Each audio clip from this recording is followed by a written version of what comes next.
তোমার প্রীতি, আর এটা তোমার মেয়ে।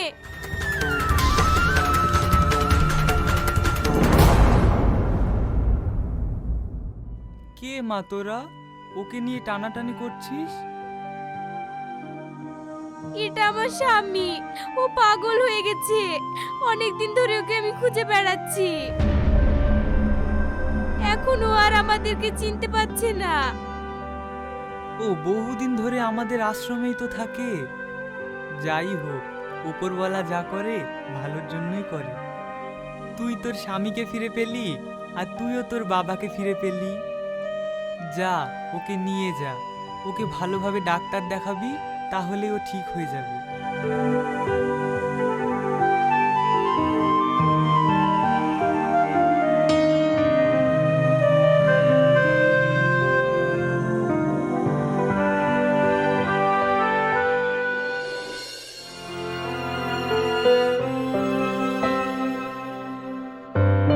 ডাক্তার বাবু, আমার বাবা সুস্থ হবে তো? হ্যাঁ, তোমার বাবা সুস্থ হবে, কিন্তু একটু সময় লাগবে।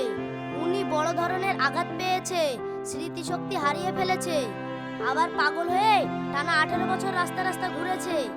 আমি যে ওষুধগুলো দিলাম খান তো, আস্তে আস্তে ভালো হয়ে যাবে।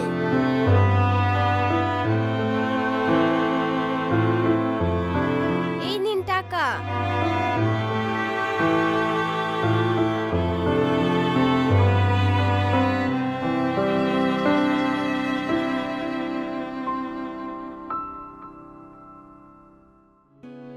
এই শামীম বড় হয়ে গেছে, বিয়ে শাদী দিতে হবে, একটা ভালো মেয়ের খোঁজ করো।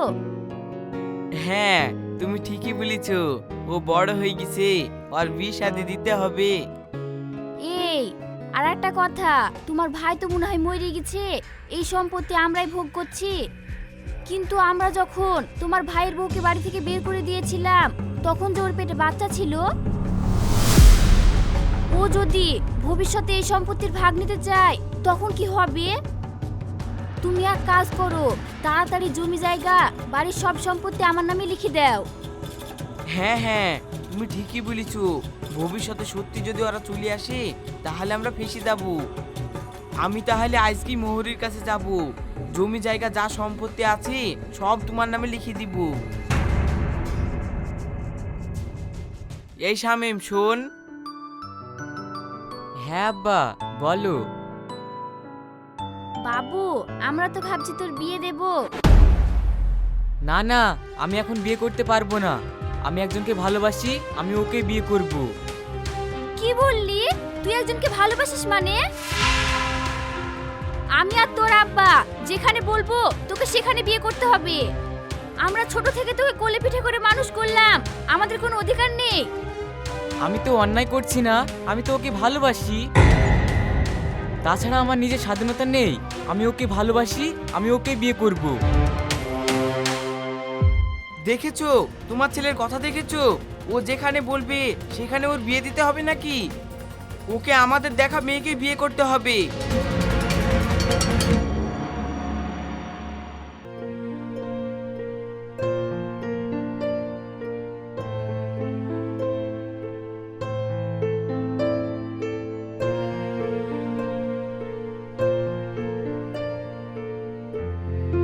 ইরানি, তোর আব্বাকে আমি খাই দিচ্ছি, তুই আমাকে ওষুধগুলো ঠিক করে দে। খাওয়া দাওয়ার পরে তোর আব্বাকে ওষুধগুলো খাইয়ে দিতে হবে।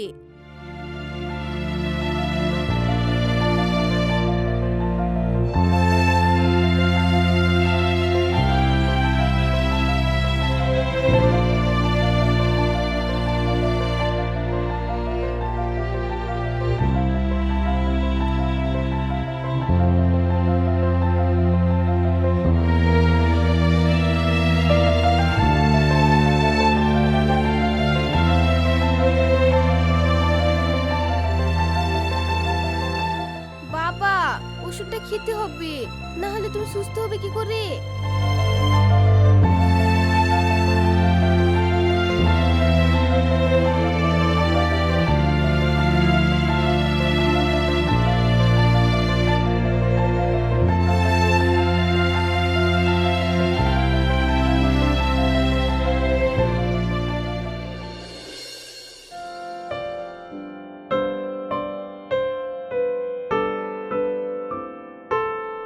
ইরানি, তোকে একটা কথা বলবো।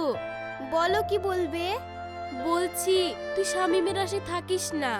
যার বাবা মা ভালো না তার ছেলে কখনো ভালো হয়?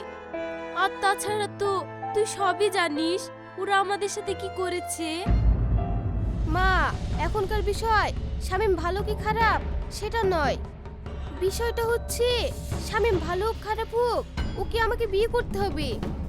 ওকে বিয়ে না করলে ওর বাবা মা আমাদের সাথে যা করেছে তার প্রতিশোধ নিতে পারবো না। আমার বুকে প্রতিশোধের আগুন দাও দাও করে জ্বলছে। প্রতিশোধ না নেওয়া পর্যন্ত আমার শান্তি হবে না।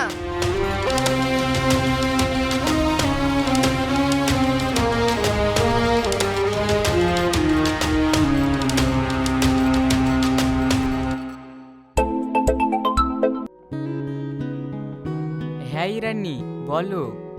শামীম, তোমার সাথে আমার দরকার আছে। হ্যাঁ, আমারও তোমার সঙ্গে দরকার আছে। তাহলে আজ বিকেলে দেখা করো। ঠিক আছে।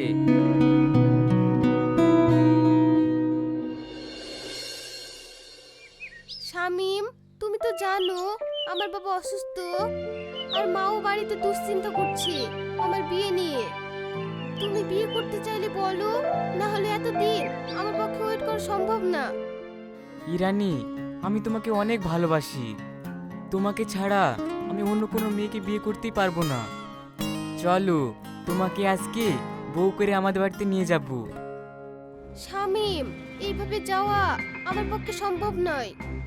আমি একটা কথা বলবো, যদি তুমি রাজি থাকো তাহলে আমি তোমাদের বাড়িতে বউ হয়ে যাব। কি কথা বলো? কাছে এসো।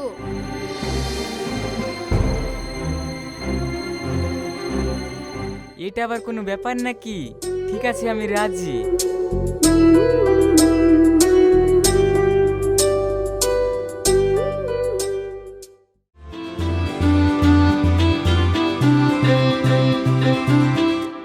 মা, আমি যাকে ভালোবাসি তাকে বিয়ে করে আনলাম।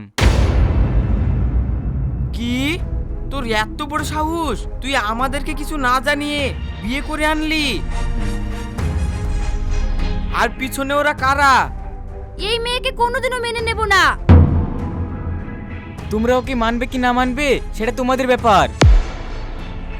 আমি ওকে ভালোবাসি তাই বিয়ে করে বাড়িতে নিয়ে এসেছি। আর পিছনের এই দুটো ইরানির বাবা আর মা। ও, তুমি বউ লেসছো, আবার বউয়ের সঙ্গে বাবা মাকেও তুলে লেসছো। ও আমাদেরকে নিয়ে আসেনি, আমরা আমাদের অধিকার বুঝে নিতে এসেছি। তোমাদের পাপের ঘোড়া পূর্ণ হয়ে গেছে। চিনতে পারছেন এই লোকটাকে? এটা আমার বাবা। আপনাদের জন্য আমার বাবা পাগল হয়ে 18 বছর রাস্তায় রাস্তায় ঘুরেছে। আমি যখন পেটে ছিলাম তখন আমার মাকে মিথ্যা অপবাদ দিয়ে চরিত্রহীন বলে বাড়ি থেকে বের করে দিয়েছেন। ছি, তোমাদেরকে বাবা মা বলতে আমার ঘেন্না হচ্ছে। আমি ইরানির কাছে সব ঘটনা শুনেছি। ইন্সপেক্টর নিয়ে যান এদেরকে। স্যার, ওদেরকে ছেড়ে দিন। ওরা যা পাপ করেছে সেটা ক্ষমার অযোগ্য। কিন্তু ওরা এই বয়সে জেল খাটবে, ওদেরকে ছেড়ে দিন। প্রীতি, তুমি আমাদেরকে ক্ষমা করে দাও। প্রীতি, আমাদেরকে ক্ষমা করে দাও। আমরা তোমাদের কাছে খুব অন্যায় করে ফেলেছি। আমরা আমাদের ভুল বুঝতে পারছি।